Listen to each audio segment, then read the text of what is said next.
Speaking of crazy, Jennifer Lacey, Yes. where did this crazy idea Oh come my, where do all of our ideas come from? from? We were interesting enough. We were at both, you happened to be swinging through Detroit. And so we were there having a conversation with some of our people that we like to hang out with. And it's like, oh, well, what is your topic going to be Saturday? And I believe this was Wednesday. Hmm. Um, Wednesday, like 3 days ago. And we were sitting there and we were having, and someone that's in our tribe was like, what's your topic going to be? And I looked at Jesse and Jesse looks at me. We're like, I don't know. What do you think it needs to be? And so we started talking and throwing things around. And this person is kind of going through some big changes. And so as we were having this conversation, this whole, what path are you walking? Are you walking the path you should be on? Has your path changed? Just all these things started coming into the conversation. And we went, Jesse, we need to talk about paths and like whose path, and is it your path, or are you kind of going down a path that someone else defined? And that is how we got to this topic today. It was a straight path. I was watching a documentary on Yogi Berra, and one of his yogiisms was, when you come to a fork in the road, pick a direction. Yeah. And so we got Lance. I see Lance on like my phone here. Uh-huh. He's not coming up in the comments. Not sure why, Lance, but I see you, bro. I know it's 6:00 in the morning for you. You and Felipe both. Appreciate y'all being here. And then we have Good morning, James. So James interviewed me. It's brought it a week ago or so. I'm sure the episode. You got another interview already with him? I think you have, haven't you? I think I only had one. Okay. Well, that means I need another one. Oh, got you. Yeah. I've only had like 2 or 3. So anyway, he did a phenomenal job in the interview. We talked a lot about the book. He read the book and almost more intently than I did. But he has some awesome questions. I listened to the replay. I'm like, man, you made me sound smart. All right, so there's a lot of conversation there about temperature. You got some rain going on your part of the world, Jennifer. Yes. And so if Jennifer blinks out, y'all know, I got my back brace on so I can carry all the weight, and y'all's help through the conversation will be appreciated. But there is a comment. Leslie said LinkedIn's being a little glitchy, and so she's moving over to YouTube. So if you're having some issues with LinkedIn, the live stream, yep. YouTube may be another option. Yes, we are on YouTube as well. Thank you for the heads up, Leslie. Look at that. Jake, he just texted me. You got to put it out there. It's like you just have to say it. Once you say it, things happen. Well, and I think it makes sense because I've been able to be a direct witness to your path, and there's been some significant change and significant growth.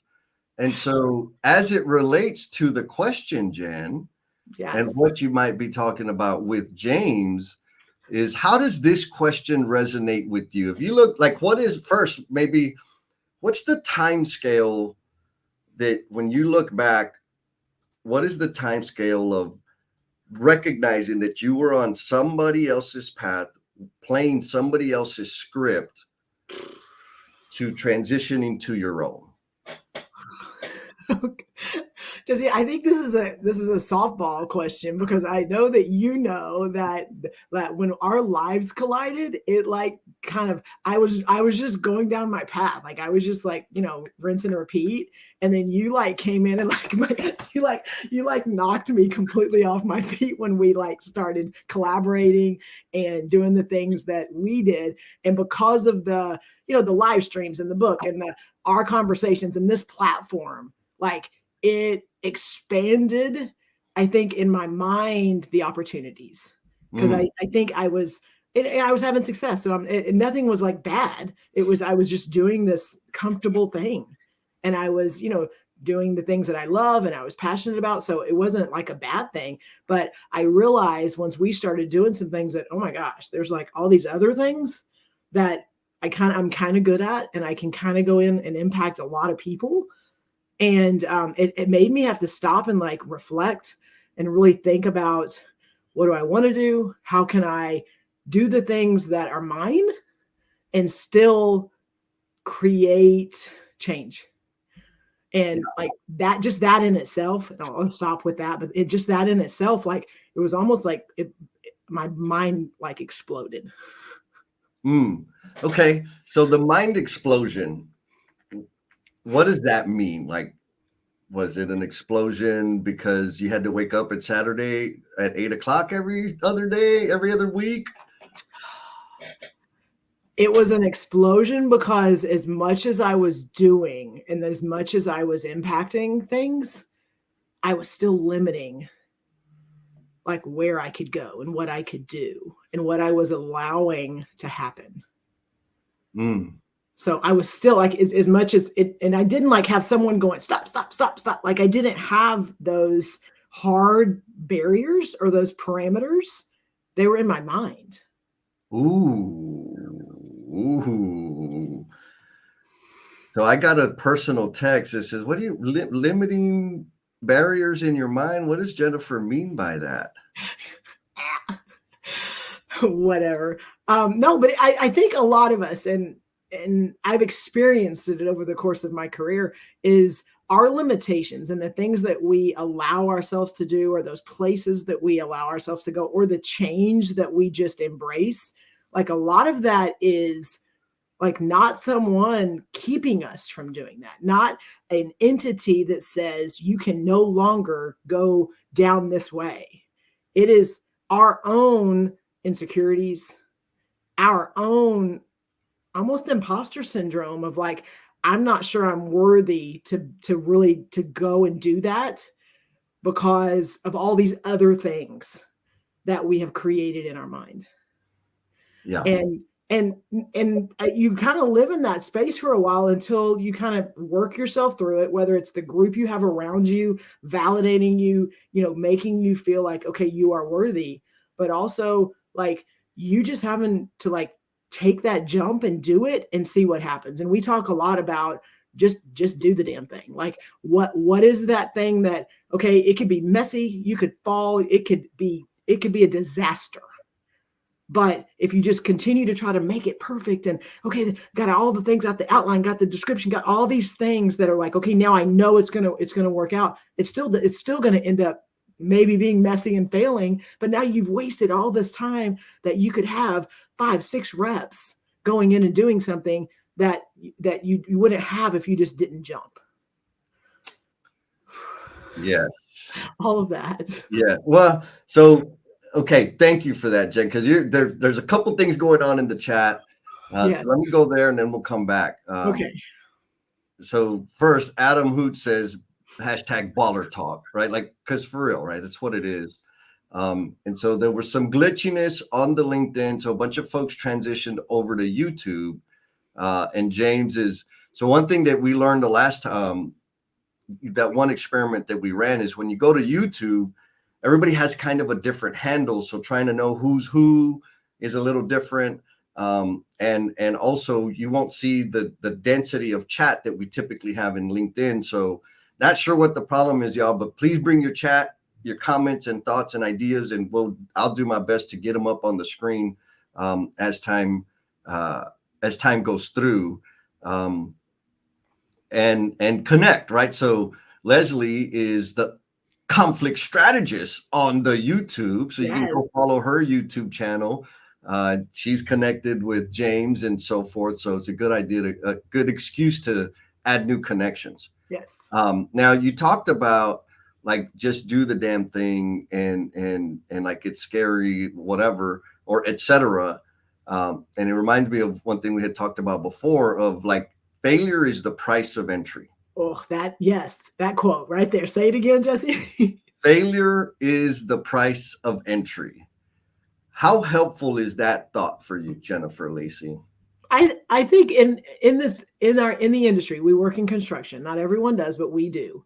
And I think the idea of failure, it's like always like embrace failure and it's okay and it's going to be whatever. But we work in construction, and sometimes failure could lead to death. And Mhm. so I think the mindset is like, like we've got to make sure we're proactive and we're planning and we've got all these things in place and all the processes and then the policies and all these things so that we can protect people and not put people at risk.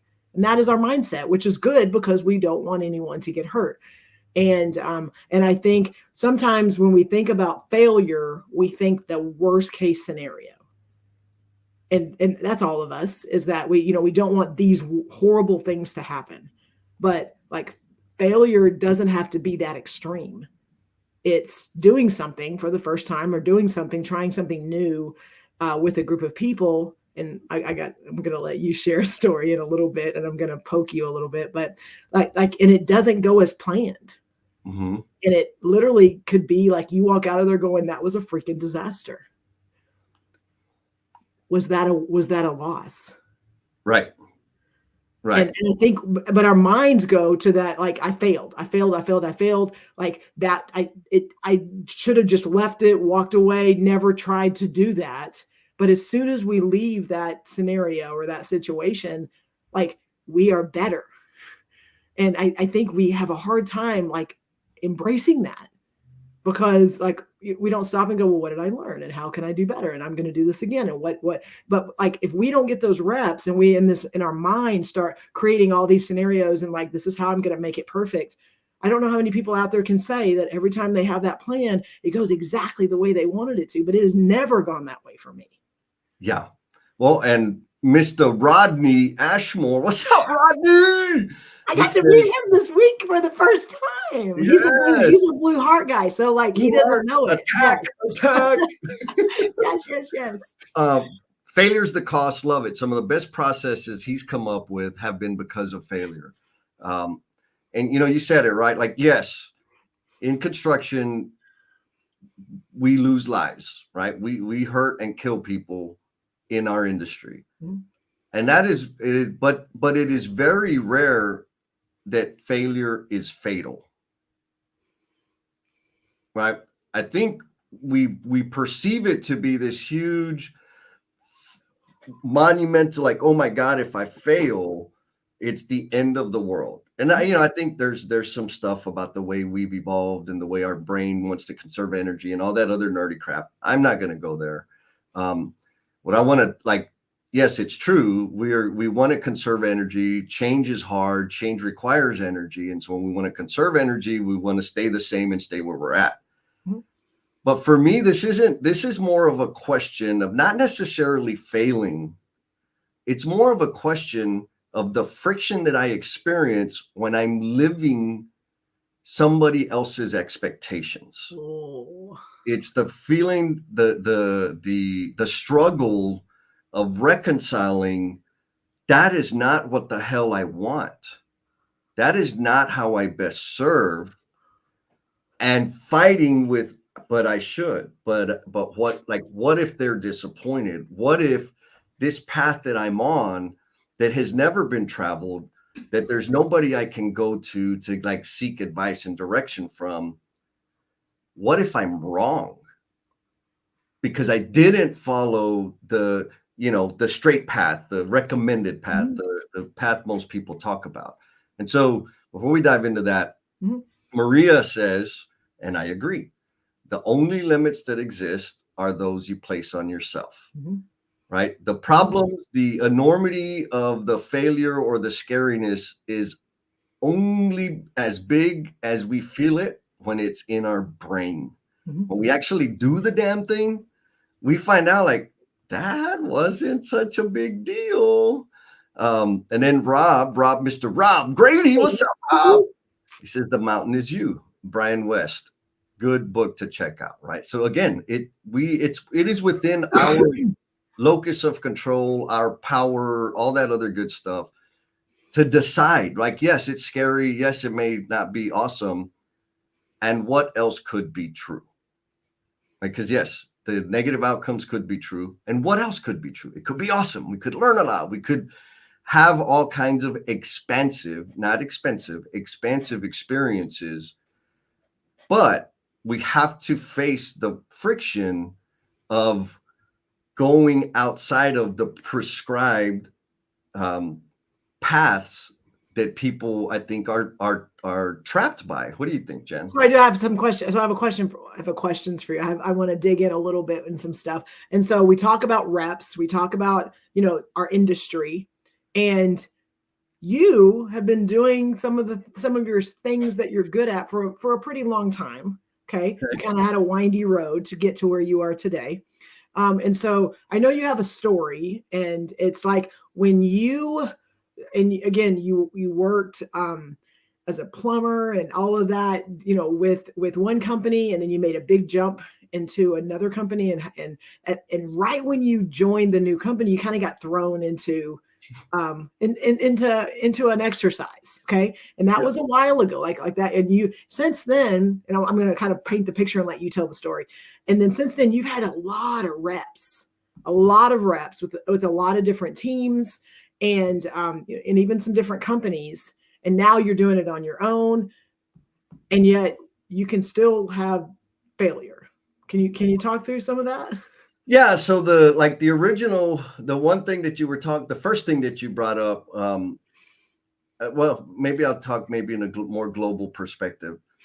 So one thing that I'm aware of, and this was kind of where that conversation came from, is my learnings. Like, I'm very aware of my learning cycles. And so what does that mean?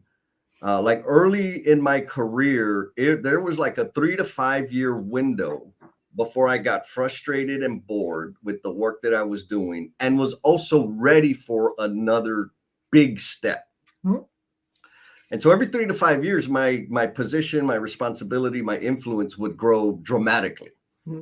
Now, early on in my career, most of those jumps were pretty logical, in the sense that it was a big promotion, right? It was blah, blah, blah. Now, what was happening like behind the scenes? So, for example, when I got promoted from foreman to superintendent, like, that's a logical promotion. Mm-hmm. Putting together a training and development program for people to go from foreman to superintendent is not logical, right? Like, not everybody that goes to become a superintendent has to do that. I did that. Mm-hmm. So in those periods of growth, it wasn't just a promotion. It was also discovering ways that I could serve and provide meaningful, lasting impact. So within the company, I was there 17 years, and those things kind of kept happening. Did an internship program, ESL program, like all kinds of crazy stuff. Then I went to the new company. First, it was like in the first 2 weeks, I was doing my orientation, meeting with different people. They were doing the same work as I was. And there was a big, giant collaborative planning session that was happening for the San Francisco airport. I was supposed to meet my buddy, Thomas LeMay, there. And I still haven't discerned whether it was planned or unplanned, but he wasn't able to make it to the meeting. And you've been with the company for less than a month. Okay. It was like within my first month of being with the company. Now, not only within being with the company, it was also less than a month of me working for a general contractor. Yes. A month before that, I was one of them dirty field scum guys. I was a plumber, right? Like, I was a trade partner. And so there were some big, giant leaps that I had to make in my head that I still hadn't entirely made, in terms of, working in San Antonio for a local mechanical contractor, never having been with like all of these gaps that I had. And hey, Jess, I'm running late. Can you kick it off? What did you have to kick off? So it was a freaking meeting with like the city, the designers, the architects, the airport, like all these, for the freaking San Francisco airport. Huge, right? Like, just a big leap in terms of scale and magnitude. And so I just like, okay, like, I've been in these types of situations where it's like, okay, this is not ideal, but let's just use what you got. Use what you know, use what you got. And I did. I said, hey, what is that thing?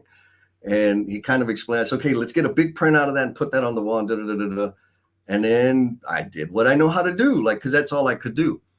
The outcome was pretty awesome, according to Thomas, right? Because he got there and like, shit, okay, I'm off the hot seat now and take it over. But he told me that it was pretty awesome. Now, I could have gotten stuck on, I'm a plumber. I don't know what I'm doing. I've never talked to architects. I never talked to city official. I never talked to I'm the not worthy. I am not worthy. worthy, right? Um, and so it turned out to be really good. Now, when I made that step from leaving the mechanical contractor to go to work for the big giant GC, it was extremely difficult. Like emotionally and mentally, because I had been with the company 17 years. Who leaves a job that you've had for 17 years where I've got all the comfort in the world, all the relationships, all the influence, like to go do this thing that I've never ever done before, right? It doesn't make sense. Why did you do that, Jesse? Because I had and that was the thing, right? So when it back to like the big question is, whose path are you walking? And so in some cases, I was walking the path that my parents wanted for me. I was walking the paths that my friends wanted for me. What I'm very cognizant of, and I want to put this out there for people, and I might not do a good job of like articulating it, but I had to make the leap because the path that I was walking at that point in time in my life was the path of the person I used to be. It was not the path of the person that I could be. Oh, What do you think about that? no, Jesse, yes, and I think that is what when you asked me the question and I talked about like what I was doing and the person that I used to be and coming into an industry and learning things for the first time and trying to be able to be in the rooms and what can I gather that can help me grow and help me continue to be better at my job. Like that is what I had done for a very long time. And again, you say 17 years, I've been with the company I'm with 20 years. So my shifts and my changes have been internal, some of them, but I had been doing something for almost 16 years and then started having conversations with other people and went, oh, I don't want to do this anymore. And you're in a company and that is your role and what you've done. And now I've got to figure out, okay, what does that mean? Do I leave, and go find another firm that can give me what I'm looking for? Or at that moment, do I own that? Okay, well, maybe this company needs that.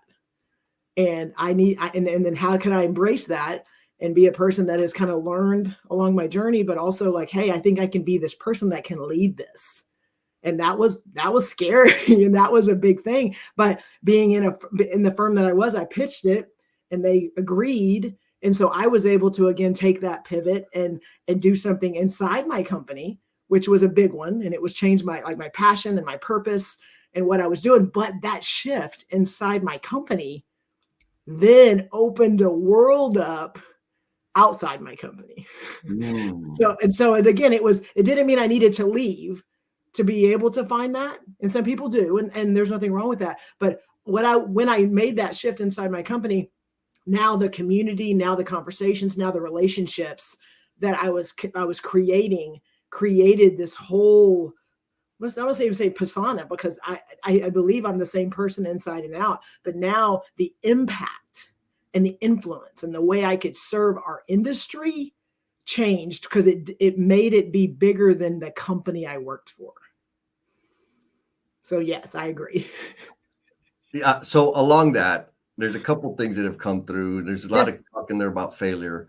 So Mr. Bruce Bunkston, what's going on? Welcome, Bruce. He says, you win some, you learn some. Yes. Right? Not you win some, you lose some. You win some, you learn some. I love that. Love it. And then the troublemaker, Bruce Gummel, says, hey, these Bruces, man, they got all the knowledge today. Man, I'm telling you. So first, I got to go back to Mr. Buxton. He just finished like a 60-mile hike.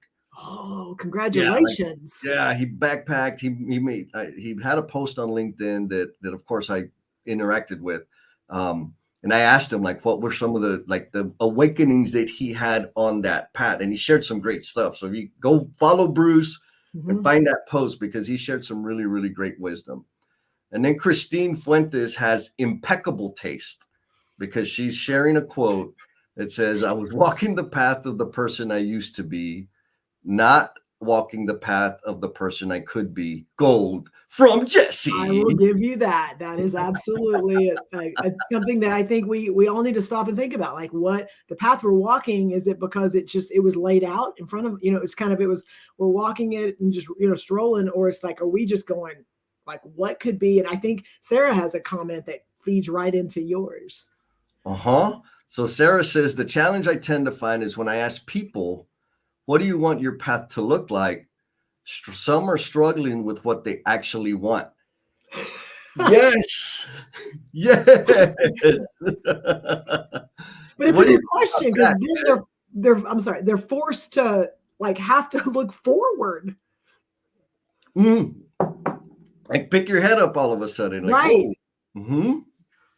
Oh my good. Okay, we're gonna dive into this. Yes, do it.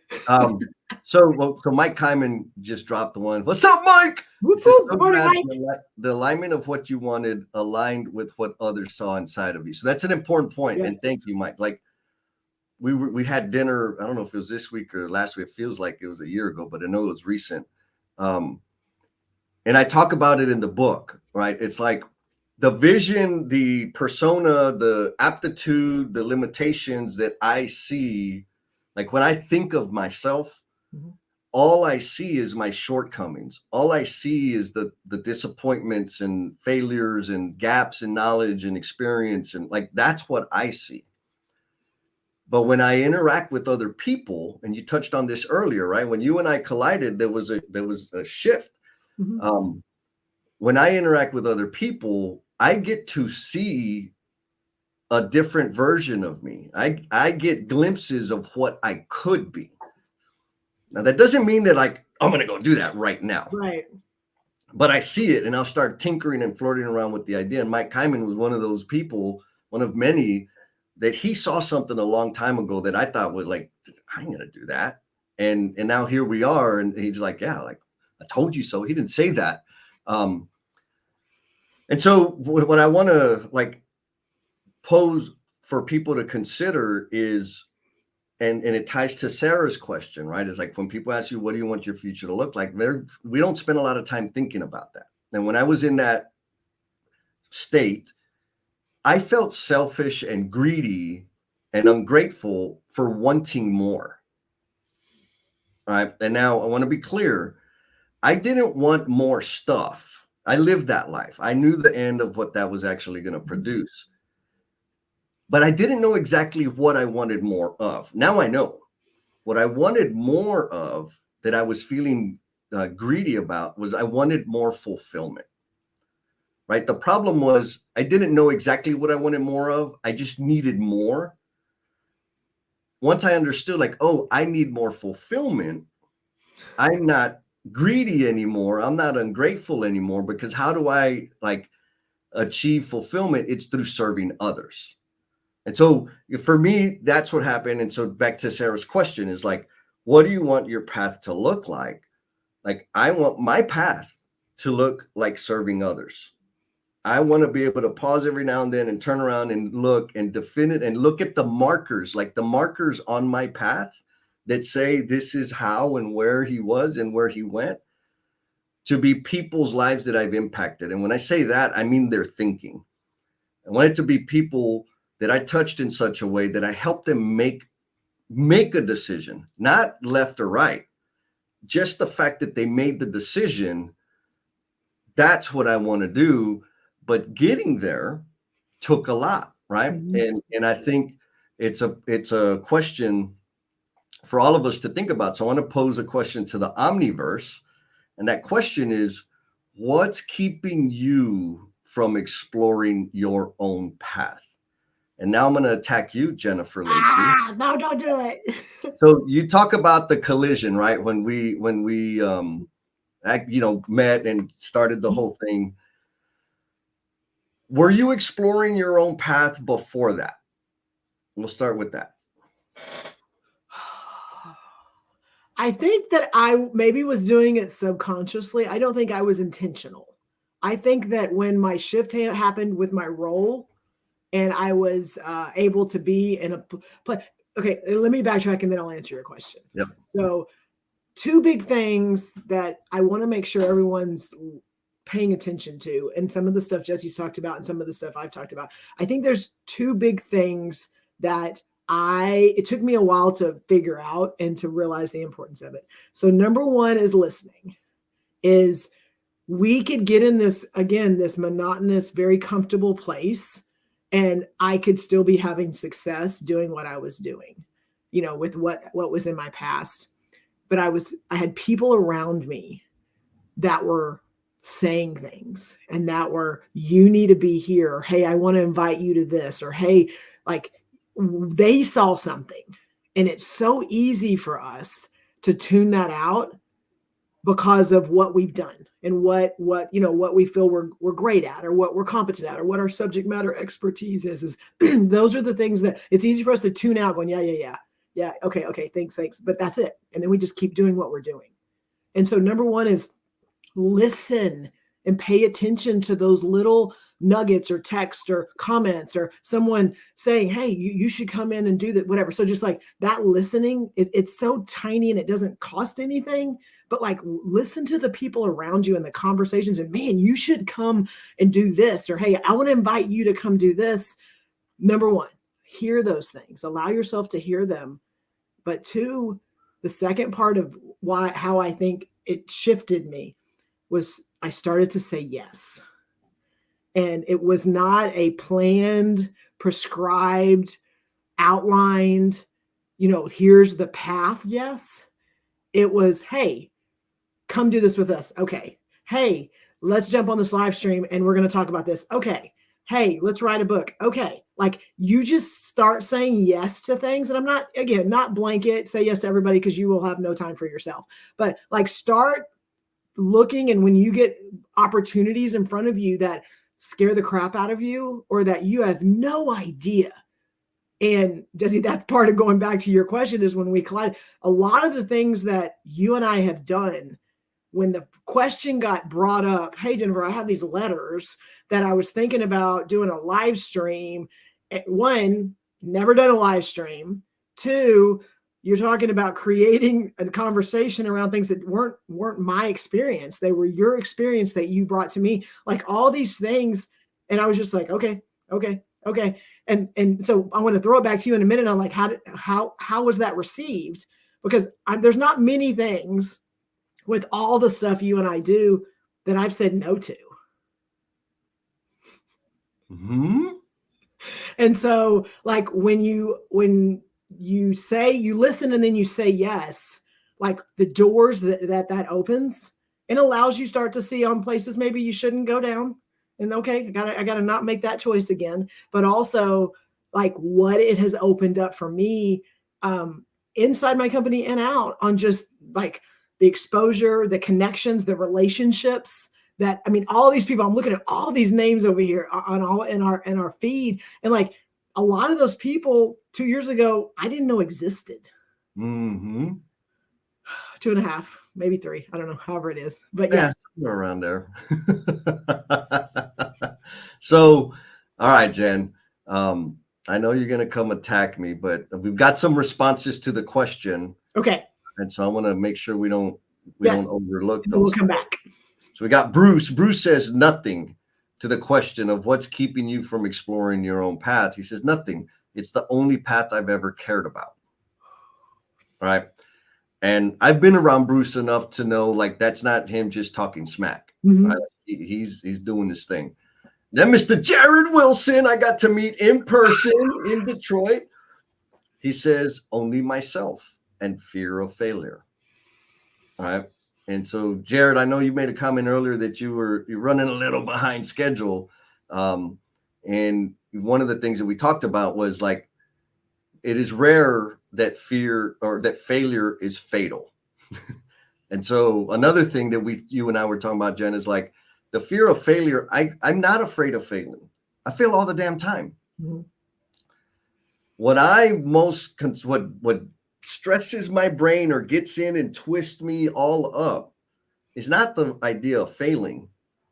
It's the concern of what people will say and think about me. The judgment. It's the judgment that boggles my mind. Failure, I don't care.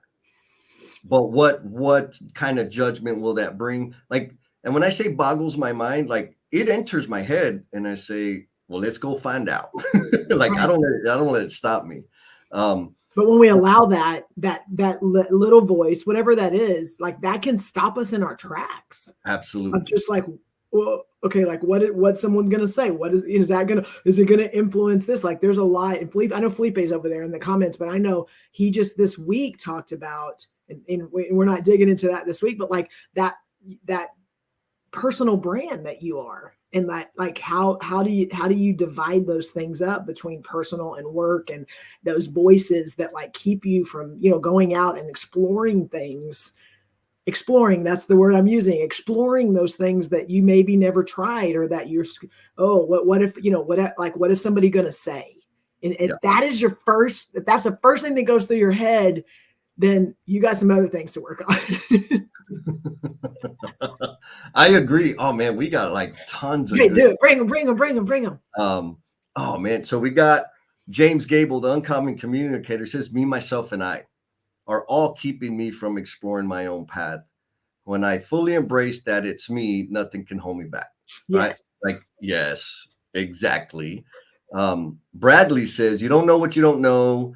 He had to take a deliberate step to encourage insight from others. No filters, construction, criticism, only benefits both. So you have to put yourself out there, Mhm. right? Like you just have to so that you can figure it out, so you can refine your message, so you can learn rapidly. And you mentioned it, Felipe, right? He flipped it. It's like a fuel for him. He was surprised that he used his own fears and doubts to fuel his actions, to do the damn thing of taking action, sharing with others, and going farther. Inside Out is my pathfinder. Yes. Um, and then this one, we're gonna have to like dig into this one. Yesenia says, the fear of leaving someone behind. So let's just take a quick pause there in Okay. terms of what's keeping you from exploring your own path. Yesenia says the fear of leaving someone behind. What are your thoughts on that, Jen? Well, I think there's a couple. Number one is when I think about the fear of leaving someone behind, I see it as almost the fear of having to let things go. And so again, people or whatever baggage, whatever you want to say, is that I know that when as we were colliding and I was having to like figure out what I wanted to do, I had hesitations, and I had things that I allowed myself to worry and kind of, ooh, like, and you had to live them. So I appreciate you staying around. But there were things that like I was allowed, and I had to like let those insecurities go. I had to let the concern and the fear go. Which also, once I did that and I made the decision that this is me, and this is how I show up, and this is what people are going to get, and there may be people that are not as embracing of that, but once I said like I know this is going to impact lives, and I know it's going to change our industry, and I had to like let that go. It allowed me to just completely like go full speed ahead, and I didn't realize that how much it was holding me back, and how much it was limiting the impact I could have, because of the fear and the concern and the insecurities and all those things. I mean, it was weighing me down, and I didn't even know it. Yeah. Yeah. The most explicit example I have of this, because I've been there. I had an apprentice, man, this is way back in the day.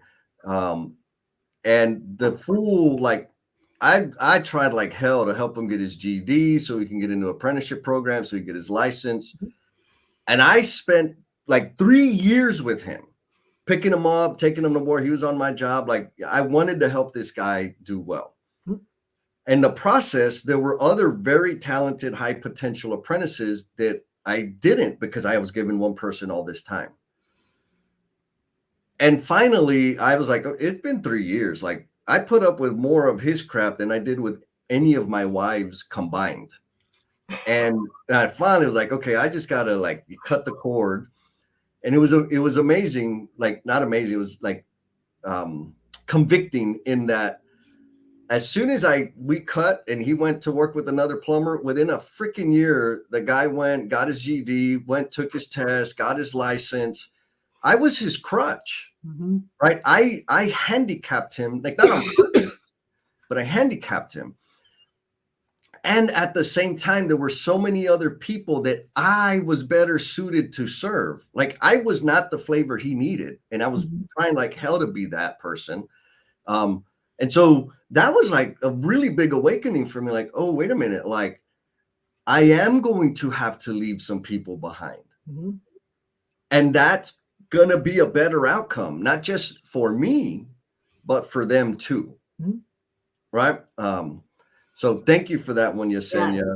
Yes. Man, we got some good stuff. I know. And then Rodney, this is phenomenal. Rodney says, when he hires someone new, it's what they do with their failure that helps me to know what type of employee they will be. Yeah. So Jen, from that perspective, how do you apply that like in your personal life? It's not fair. We're talking about work. So a couple of things is I struggle sometimes with spending money, and there's a backstory, and it's just growing up and what sacrifices I had to make as a child, and also, you know, with a single parent. And so a lot of those have carried forward, and there are things that maybe, you know, I didn't make the best choices. And so now all those carry forward, and I struggle with spending money sometimes when I shouldn't have to sacrifice some things, and I do. And then the other is just making a dang decision. And those are like two things that I have struggled with, and you have witnessed that the control that I need to be able to, you know, control my life and control outcomes and all those things, like that has allowed me to get where I'm at, or at least got me where at a point in my life. But it was still hindering me. And I didn't so much see it as much as it allowed me to be comfortable and felt like that I was able to pave the path that I thought I wanted. So it gave me those little bricks to continue to do that. I had no idea that the path I was paving was going one direction because of what, you know, everything I had done and accomplished and my thoughts and my ideas, and I needed to be going this direction. But it was all those things in my head of the control and the control and the control. And if I'm continuing trying to control everything and trying to predict everything and trying to plan for everything, and again, those things are good and you need those things in your life. But if every decision you make is about continuing to put that next brick down, how are you going to stop and pivot and go a different direction? Because that brick is just going to continue to build up on the path you're already on. Yes. I love it, Jen. Did I answer your question? I'd answered my question. I think it offers a lot of value for the Omniverse, the No BS tribe. Because when you're designing your own path, it's all about you're laying the bricks. That path is not out there. And you just got to take the next rightest step, right? Like, and it may not be like it's going to be funky, and it's okay. It'll work, right? Steve Martin says, "Order the damn nachos, Jennifer." That's a whole nother story. And then Rob Grady says, to help get over the fear, he tries to remember that if he asks for something, the worst thing that can happen is the other person says no. Like how, like, amen, right? Like, and that was one thing starting my business that I had to like learn how to embrace that, right? Instead of I want to win every proposal and every deal, I want to have a 100% batting average. Like if there's some kind of hall of fame for consultants, it's the reps. And people get to say no. Like that's not the end of the world. People say no. Now I want to go back to the idea of how people, what they do with their failure that helps you know what, in Rodney's case, like what kind of employee they will be. I use that lens like all over the place. Mm-hmm. So for me, the way people respond to conflict the way people respond to failure, the way people respond to insecurity, challenging. I'm watching all of that. Yep. Right. I don't pay a whole like. I'll hear the words that you say because I'm pretty good at choosing my words. And if y'all don't know this, I'm a pretty damn good liar. I just don't lie as often as I used to. I give a little bit more attention to people's actions. Mm-hmm. But I also know that some people are as manipulative and calculating as I am. So I don't give actions all the weight that I used to. Mm-hmm. What I really pay attention to is people's reactions, like their reaction in the moment to less than amazing outcomes. Those are indicators to me of a few things. One, how can I help them? Mm-hmm. Two, do I want to invest the time to help them? And three, do they have what it takes to overcome the friction? Mm-hmm. Because going back to our collision, that first conversation that you and I had was a 3-hour conversation. Right? And it was like first time we ever had like a real one-on-one conversation. Nope. You got vulnerable, like right out of the gate. You shared some real stuff that I don't think you normally would share. Mm-hmm. And all of that was just a matter of you having this open dialogue. Mm-hmm. And what I interpreted was like, okay, everything that I've been watching on the social medias and all the stuff, like, okay, this is for real. And there's more. Mm-hmm. And she has the courage to like put up with the weird stuff that I like to do and tinker around with. And so I share that so that folks, like, what do you do in conflict? Pay attention. I'm going to close this point. Pay attention to how you respond during conflict. And I don't mean like just in arguments. I mean when shit don't go the way you wanted to go, like all of that conflict, internal conflict, how do you respond? Because you're signaling to people yes, stuff. Adam said it on James's podcast interview, like you're never not communicating. We're always signaling to people all the time. And our response to conflict is an important one. The other thing on that line is you can absolutely choose how you respond to conflict. Right? Yes. Like, and just based on the things you're saying, like in my mind, it's you get to run either way. So do you run and hide and make sure that you are protecting yourself, or do you run towards it? And those are like things that every time there's a conflict or every time there's something that's uncomfortable or you have to have that conversation that is that, which way do you run? And those are like literally what can change the dynamic of what they see you do and how you like, that kind of evaded, or I'm going to send an email, or I'm going to send a text, or do I come and we confront this conversation head on and we are going to get there and I'm going to get vulnerable and you're going to get vulnerable and we may have some emotions going on. And in the end, we are in a better place. Like those are options. You get to have the option of which direction you're going to run every time something like this happens. And if you run and hide, then guess what they're going to do? When there's an issue, when there's a conflict, when there's a constraint, when they've screwed up, they're going to run and hide. And then it's going to just continue to grow and snowball until it's something so big that like it's going to impact so much more than if you could have just had the conversation. Yeah. And so here's another one. How do you know when, like, what does it feel like when a different path reveals itself for you, Jen? What did that feel like? Like, okay, I've been doing this, I've been going down this path, and this cycle came in. There's this other thing. Is there this other thing? What the, like, and the reason I'm asking is so, like, folks out there in the Omniverse, I'm just going to say it. I know a bunch of folks out there are going down a path and they are feeling some kind of way about it. And so that's kind of the thing I want to talk about, to like, let's point at it so that people can understand, like, yes, that's what I'm feeling, or no, that's not what I'm feeling. I will just own that it's scary.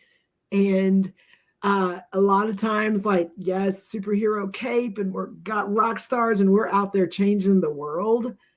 And to own that I'm scared, and to own that, like, um I feel super vulnerable based on, like, one, how I'm feeling, and two, I should be able to come in a room and command the, what it is that I know, and how I can, impact people, and that's how I show up, and to communicate that I'm trying this new thing, or there's this opportunity here, and I'm scared to death, and I could screw it up, or I don't have all the answers, or I don't know what it could be. Like, to me, it puts me in my most vulnerable place, because to be the person that I am and that I believe that I can be, and to be able to own that I don't know how it's going to end up, like, that scares me. But and it, in the past, it stopped me, because it stopped me because I didn't know what was next, and I didn't know what it could be or what it couldn't be. And the change, and just a lot of the conversations you and I've had, and the things that in the last 2 or 3 years, it now, like, I don't know how many of you, like, go to Six Flags, or you go to do the water park, and all I can think about is that the tallest water slide they have, when you go and you're zigzagging up all the way to the top, and it's like the one that does this, and then it drops, and then it goes, like, that feeling when it drops, and everything is like I can barely catch my breath, like, that is the feeling. But I always end up at the bottom, and I'm fine. And so in my mind, like, when I'm about to, we call it, like, just jump. But when I'm in that moment where it's like, I've just got to jump, I always go back to that dang water slide, like, because I like feel like it's good.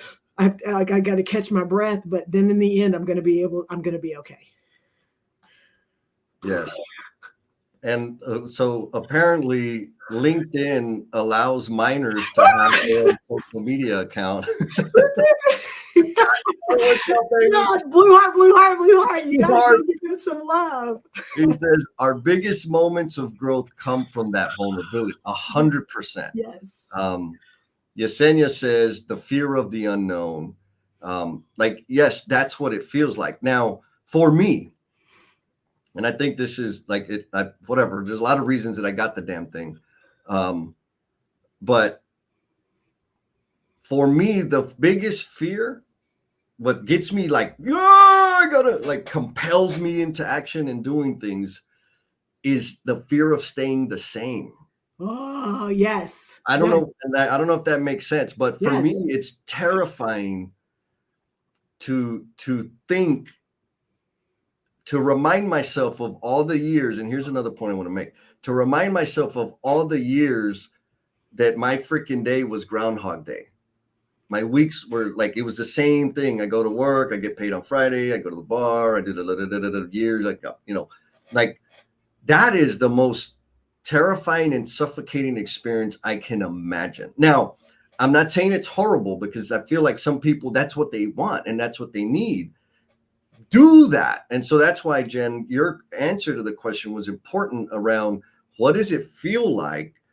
Like, I'm not accusing people of walking the wrong path. I'm not. Sometimes the path that you're on, for me, the path, when I'm on my path, I feel content. I feel challenged. I feel curious.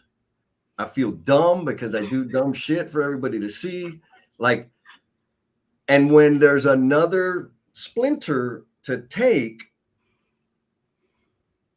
that feeling is like, what is that?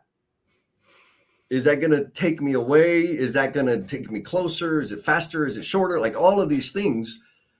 But it piques my curiosity such that I can't ignore it. Does that make sense? It does. And what I heard you say, and where I went, was all of those things happening, but were you all by yourself the whole time, Jesse? No, I love that. So, and you reminded me about the point I wanted to make. So, two things. No, I was not all by myself.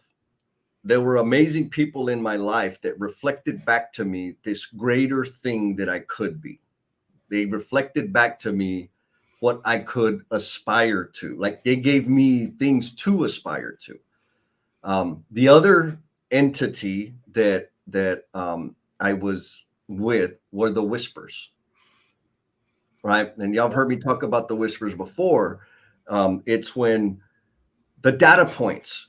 Sometimes it's a comment. Sometimes it's something I heard, something I read, like all, and it kind of piqued my curiosity and kind of give me like, whoa, what's that? Oh shit! Like if all of these things in my universe are connected, what am I going to do with it? Right. And so that's really important. Now back to like the people in my life that reflected back to me what I could do. I get to choose. I don't got to be everything everybody wants me to be, because there are a lot of people that, you know, like negative, not going to do that. But I've been like in my later years, I've been very selective. I got my advisory council. I picked very specific people that I limit my contact with, the frequency of contact to, because because there's some folks that like they think their style of motivating people is to say, stop making excuses, just right, like very aggressive, and it's mind over matter, and do the thing, and it's all in your head, and limiting beliefs, and that doesn't work for me, right? Like if you want to motivate me, give me some food and throw me a parade. That's how you motivate. You don't motivate me by telling me I'm weak and lazy and I should work harder. That doesn't help me. And so if you're on this path that feels like something is revealing, or there may be another option, or you might be wanting to explore taking a different kind of step, the next rightest step, or like Felipe says, his life got better after he stepped away from the path others most walk. Right. And so now he has his own adventure highway that feels like adrenaline and that sort of thing. Find the type of motivator, the type of people, surround yourself with the people that demonstrate the behaviors that you seek, period. Right. Because they will help you. And another important thing that I had to do, and, you know, Mike's comment is an example of that. I can choose to not believe what other people see in me. I can choose to say, no, I have more evidence of the dirtbag that I am. Mm-hmm. I have more evidence of all the failures and disappointments and the joy that I've robbed from people's life. I have a lot of evidence for that. So I can choose to anchor on that. But what I choose to do is I've been very selective about the people that I surround myself with. And those people are good people. They're honest people. And because they're honest, I need to believe what they see. What do you think about that? Well, yes. And I'm going to add, they challenge you and they're not bobbleheads. Yes. I mean, I'm just going to say, like, there are people, and we know them, that surround themselves with those accomplices and those bobbleheads that just, again, they give you the parade and they do the things like you have the choice. And you've said that you have the choice of who you surround yourself with. And those people, you know, you're going to become a lot of the things that happen in that group. And so are you being selective? Are you really being intentional? And I want to go back, because he's not going to like this, but, you know, if you have not connected to Josh, even though his picture looks like he's about 15 or 16, he is literally he's an amazing senior superintendent, and he's going to update his profile pic hopefully soon. But Josh was one of those people, and I have a handful of them. There we go. Was one of those people that on my path saw something, and literally like pulled me in and encouraged me to do something different. I would not be in the role I'm in my company and what I'm doing for this industry if I didn't listen and really put myself around people that saw something else. And that's the point I want to make is, are you in that role, that rinse and repeat role, that you are just, again, you're doing it and I'm good and I've got this and I've got all the accolades and I'm good and I'm just going to keep on floating out. That may be your place. But if you want something different or you want something more, you've got to put yourself around different people. And that's scary, but it's also like they're out there, and there are people out there that will do anything and everything to help continue to help you find what that path looks like if you're still, you're still a little bit uncertain. And you need people around you that will challenge you, that will tell you no, that will tell you that's stupid, but also that will be right there to go, here's how, here, let's do this together. And just, you talk about it a lot of just when we talk sometimes, the creativity and the ideas and the things that can come from our conversations, like they don't happen just when you're sitting by yourself. Right. Well, it's that reciprocal propulsion thing that we've talked about. Yes. Right? Is we're going to challenge each other.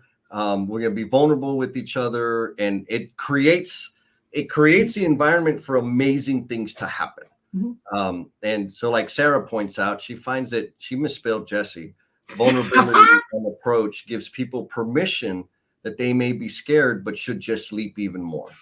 Right. So again, the people you surround yourself with will create the conditions to help you grow and or stay the same. Yes. And so if you're feeling like restless and irritable, discontent, dissatisfied, lost, stuck, you give me a call. Give Jen a call, right? Like, let's connect, because there's no point to stay that way. Jared Wilson says he loves himself some teenage Josh Young. So there's some stuff in the comments. Go ahead. Go. Can we just give a shout out to Victoria, because she jumped on and she whoop, whoop, whoop. Thank you, Victoria, for joining us. That's a blue heart. So go give her some love and connect with her. Yes, Victoria. Then we have Gloria says Holy Spirit power. Yes, right. I think the whispers. Yes. It is there. There are things out there that are signaling to us. Ms. Leslie, conflict strategist, says words are so powerful, and changing the meeting section name to Freedom to Improve sounds like a game changer to me. Did more people engage? So that was a previous comment that James made, but it's the framing. So I had a breakthrough. I've been telling you about how I've been struggling with my eating because I love to eat, and so and I've been doing it for like 3 days, and it's made a big difference. The language that I used was, I need to eat responsibly. I need to have healthy caloric intake. I need to, limit my calories. All of those 3 statements are either negative or like after the fact, right? Yep. And so I was thinking, and I'm like, I was journaling, and I was like, you know what? I need to make more nutritious choices, more nutritious decisions, and which sounds probably dumb, but for me, it has been a game changer. So now I spend more time thinking about the choices before I make the decision, before I order the double quarter pounder with 6 nuggets, a Big Mac, and a Diet Coke. So anyways, the point of that was, I'm being a little silly, but the point of that was pay attention to the language you use. To yourself, to yourself, not your words that come out of your mouth, but like how you're communicating to yourself. Yes, 100%. Look, Victoria says, preach it, Jen. Just learned about reciprocal propulsion in the D, wisdom for the week. Oh, yeah. I don't know if I should say this out loud, but I heard that Victoria's writing a book. Yes, maybe I didn't hear that. Put things out there at any point to any. Okay, we encourage you to put the idea out there, but once it's out there and Jesse hears it, just gonna say you will get there. Yeah. So Sarah's got a point here that I think I want to share so that people can, like, we've kind of been scattered, but I want to give people some stuff to walk away with, right? She says, I have found I need to be open to how the path might change. My overall goal, which won't change, is helping others find their authentic, fearless self and helping to lift others up. And so, Sarah, thank you for that. And that's, for me, that's the key. I know the direction. I know where I'm headed. I know what the outcome needs to look like. The path, it's okay for it to change, because I know, or I've discovered throughout my life, that first, putting as all my effort and energy into serving others in the way I best serve is what gives me life. I also know that the way I best serve evolves. Mhm. And so when it evolves, I have to change and the path curves and twists and moves around. So folks, again, if you're there, like, the easiest way I can say it's not a straight line. And if you're on a straight line and life doesn't have flavor, you can do it differently.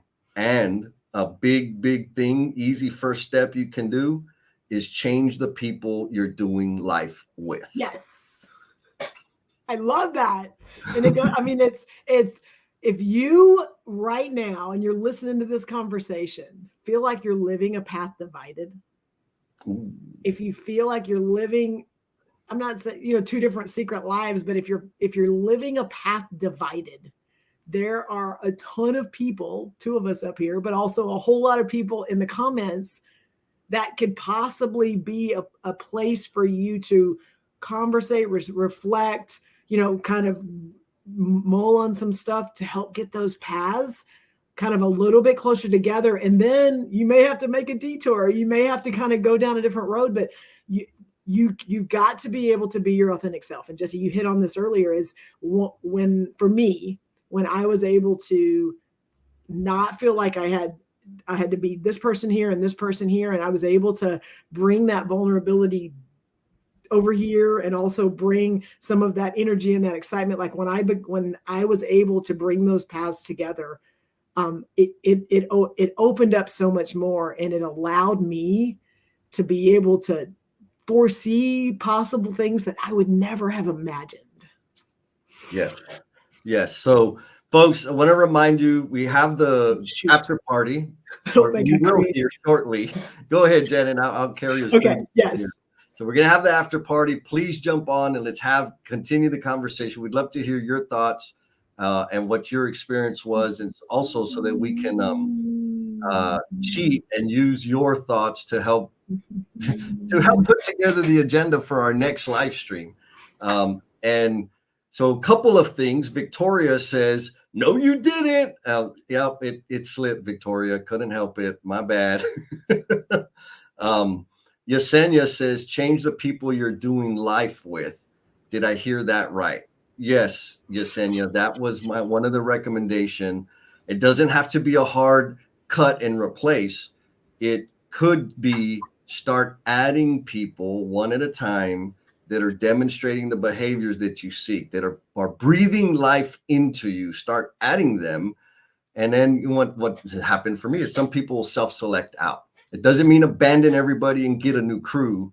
It just means find people that are walking and living and experiencing the life that you are attracted to get a feel or a better understanding of what that might be like.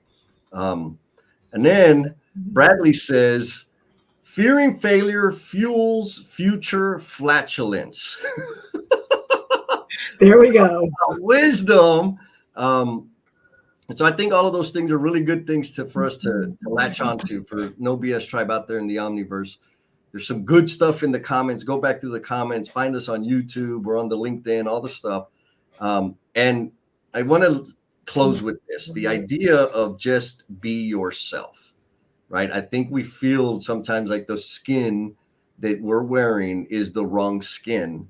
And people say, well, you just need to be more yourself. And then you say, well, what the hell does that mean? The thing that helps me be the way I am and be authentic and love the skin I'm in, because it's some pretty silky smooth skin I got. By being myself, this is what it means. It means I bring all my knowledge, I bring all my experience, but I don't stop there. I bring all my mistakes, I bring all my insecurities, I bring all my concerns, my fears. And when I mean bring, I mean they're on a platter for everybody to see. Yes. That is me being me. And for clarification, if all you're bringing is your resume and your certificates and your accolades, you ain't bringing it all. What do you think, Jen? 100%. So it is now created. It is now on the No BS page. So Jesse, you can do the link stuff if you want, because I know if you want to join us, and I know, and then I'll do my wrap up. We do, after every live stream, we do a LinkedIn live conversation where you can join in. Doesn't show your picture, your video, or anything, but you're able to come and contribute, and your voices can be heard on a kind of an after party conversation. And there is a link that Jesse's going to share with you. And so that allows us to kind of stop talking a little bit and what are some things, some nuggets that maybe got your head tingling a little bit and you want to share some thoughts to a group of people. So if you want to do that, there will be links in different places that you can click on and join it. And it's all just audio. So you just join it and you can listen or you can contribute. But this conversation was just fire. And I think my biggest takeaway today was this week was crazy for me, and I got to connect to a lot of amazing people. But Jesse, we had some people on today that had never been here. And so just what this tribe is doing and what we are trying to do when it comes to having these vulnerable conversations, embracing change, but also like creating that group of people around us that will hype us up, but that will also, kind of call us out and tell us when maybe we need to be doing something different. So my challenge for the tribe this week is, when you're engaging with people, are you filling their cup and are you getting them to where, okay, they can see and they can feel better, or are you pulling from it? And are you taking it away to where when they walk away from you, like they're questioning, or they're maybe not in a good place? Because every one of you have the ability to engage and impact people's lives by just how you talk to them. That's what I got, Jesse. That was pretty good, Jen. Every once in a while. I love it. Okay, I just dropped the link in all the chats. So, folks, thanks for putting up with our little wackiness. Amazing comments, amazing cheat codes. Go back and read. Bradley put a blue heart. Go connect with Bradley. Dr. G. Yeah. So come to the after party. Let us know what you're thinking, and love y'all very much. And that ends the stream. Yes. And message us if you need